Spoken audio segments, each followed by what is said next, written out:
All right, so another way to do some of the problems that we learned how to do today is something called synthetic division. It's a little faster, but it's less useful because it only works specifically when it's x minus c. And so what I mean here is, for instance, in this example where we can do it, c is -3. So you can think of this as, and I don't have a pin going, so hold on.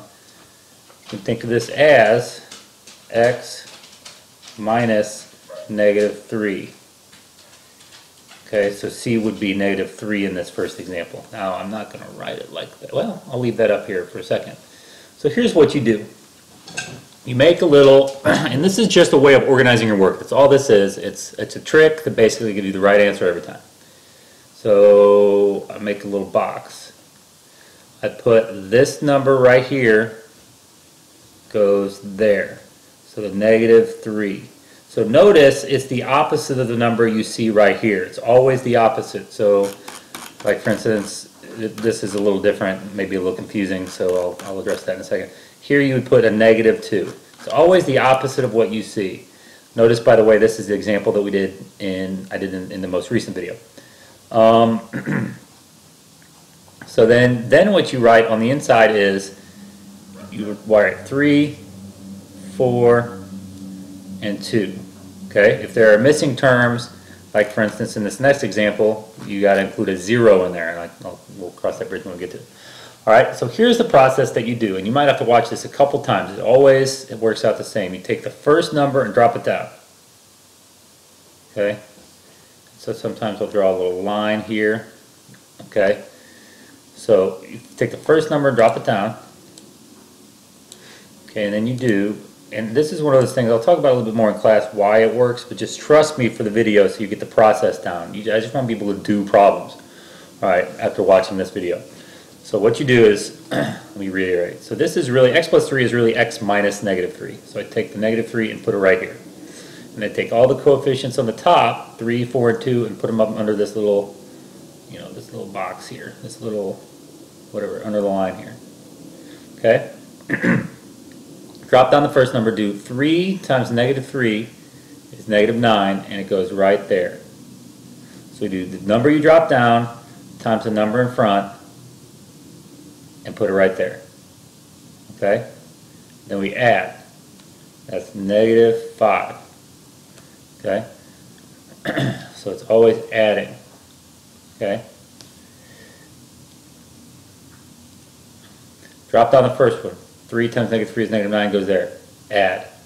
Then do the -5 times -3, and you get 15. And you add. Okay? This is remainder. And then it's coefficients in descending order. Let me write it out. Remainder. Nope. Remainder. I don't know why you're connecting that. Okay. All right. And then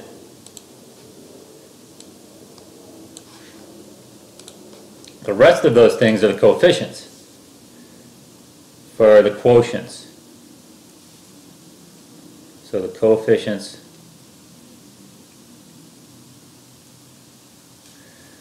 for the quotient, okay?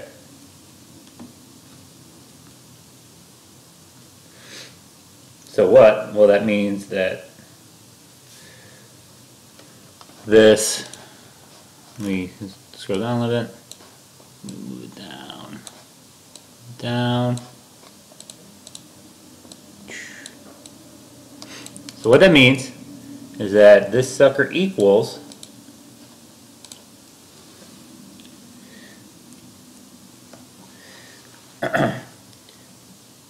so it goes in descending order. So there's only two terms. It must two terms. It must be 3x minus 5.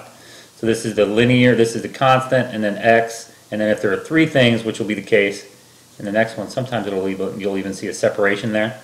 So it's a -5 plus 3x. If there's a third term, it'd be the x squared term. Fourth term would be the x cubed term, and so on. And you're at plus 17 over the x plus 3. And this is the example from the video, the most recent video. Same answer. Different method to obtain the same answer. Okay, it's faster. It may seem kind of, you might want to rewatch this. It may seem kind of like weird and like out of left field, but that's what you do. Okay, so let's do another one. And maybe the video is going to be too long if I do more than 2. So this might be the one I do. I don't want to make it too long. The thing is, though, this seems like a contradiction. I just said that you cannot do it. You can only do it if the denominator is x minus c. All right, which is not what we have here. But it's okay. You can doctor it a little bit. You can cheat a little bit. Okay, I'm tired of red. So before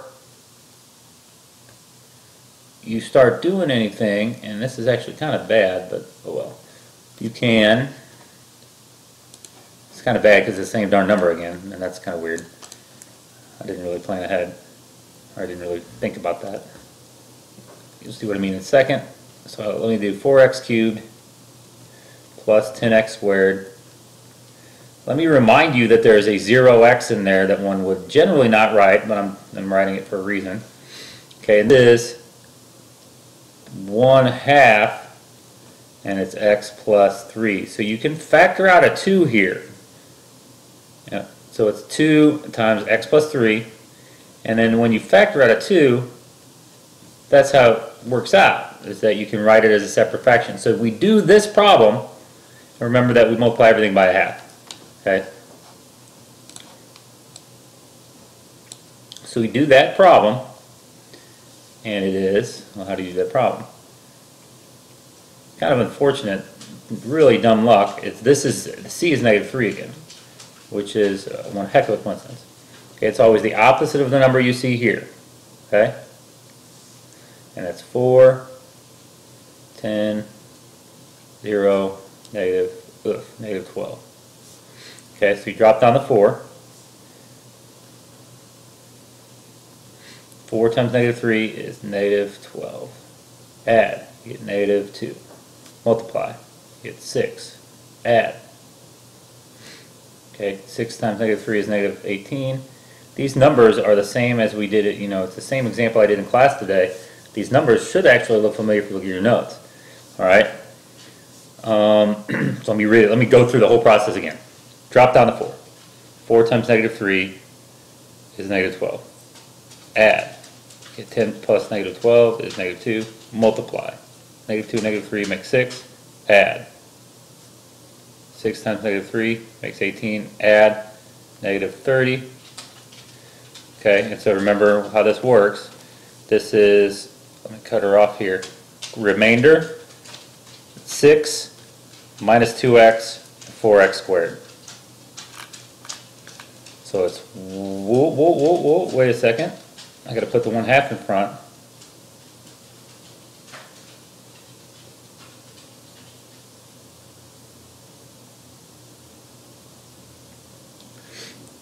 Four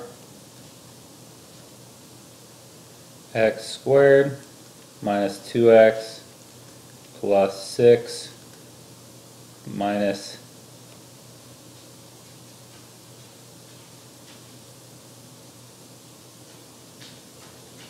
30. Oops.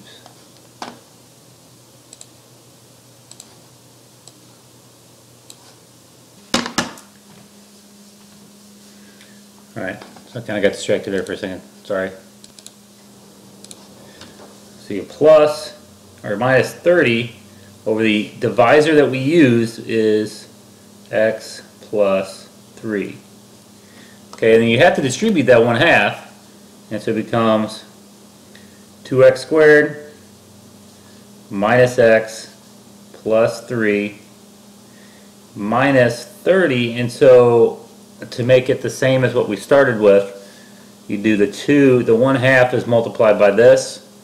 So you could cross reduce, which actually would make some sense, but to be consistent with what we got in class, you do this 2 gets multiplied by all 4 terms. So in this case, it gets distributed to the denominator, and you get 2x plus 6. And I want to be consistent with what, oh hey, how you doing? With what we got in class. And so I want to leave it like that. And that's enough probably. 2 examples, hopefully that's helpful, and we'll pick it up there in class next time.